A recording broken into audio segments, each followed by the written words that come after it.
The Trump-Zelensky skirmish over the weekend wasn't just about being grateful or even thankful. Amid the chaos, it also highlighted that in Washington, wars aren't only fought on battlefields. Sometimes they unravel in thread and fabric. The Ukrainian leader's no-suit attire set off a storm which even engulfed billionaire Elon Musk and his fashion choices. However, the apparel concern wasn't just limited to Washington. An Ohio Republican candidate for governor, Vivek Ramaswamy, also received backlash for his barefoot appearance during an old interview.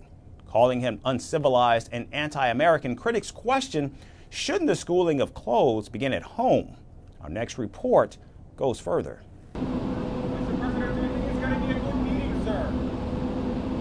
Fashion has become the unexpected battleground at the White House. It began with a handshake and a half smile.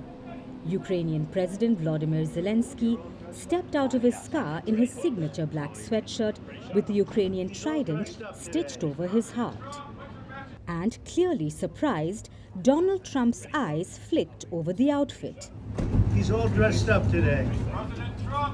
The room chuckled, but the laugh had sharp edges. And in Washington, clothes are rarely just clothes. They are signals, symbols, and weapons. He's got to say, I want to make peace. He doesn't have to stand there and say about Putin this, Putin that, and all negative things. He's got to say, I want to make peace. I don't want to fight a war any longer. His people are dying.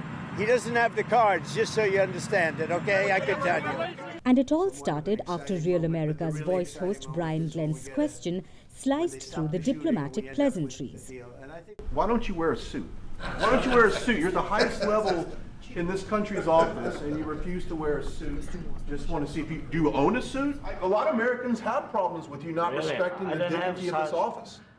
Visibly upset, the question narrowed Zelensky's eyes. Even though the war had carved lines into his face, his tongue stayed sharp.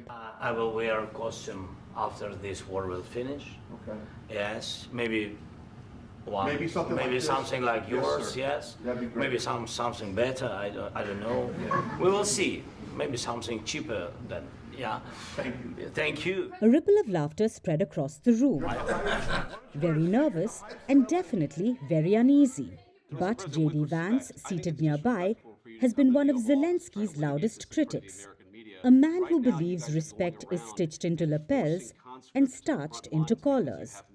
But the clash wasn't about cotton or polyester, it was about gratitude or the lack of it. And just as the moment went viral, social media was already seated on the edge with a magnifying glass. And this was despite Zelensky declaring that he would never wear a suit while his country was being invaded by Russian forces. But Zelensky's wartime clothing was the talking point for MAGA. But others narrowed down on none other than Trump's billionaire buddy Elon Musk, questioning his fashion choices. They asked why the billionaire attends cabinet meetings in a t-shirt and baseball cap. They even joked that the last time the billionaire wore a suit was with convicted sex offender Ghislaine Maxwell. While in Washington everyone was taking their dress choices seriously, in Ohio a shoeless storm was brewing. In an interview from the past, critics slammed candidate for Ohio Governor Vivek Ramaswamy for going to an interview barefoot. Disgusting, critics sneered. They even declared that Ramaswamy will never be the Ohio governor. It's evident that the White House seems obsessed with dress codes. It's as if dignity is something you button up or lace onto your feet. But critics are questioning if the fashion choices are so important, then why aren't the lessons beginning from home? As the world watches, wondering whether the next great debate will be fought in treaties or in tailoring, in Washington, respect isn't just earned, it's worn.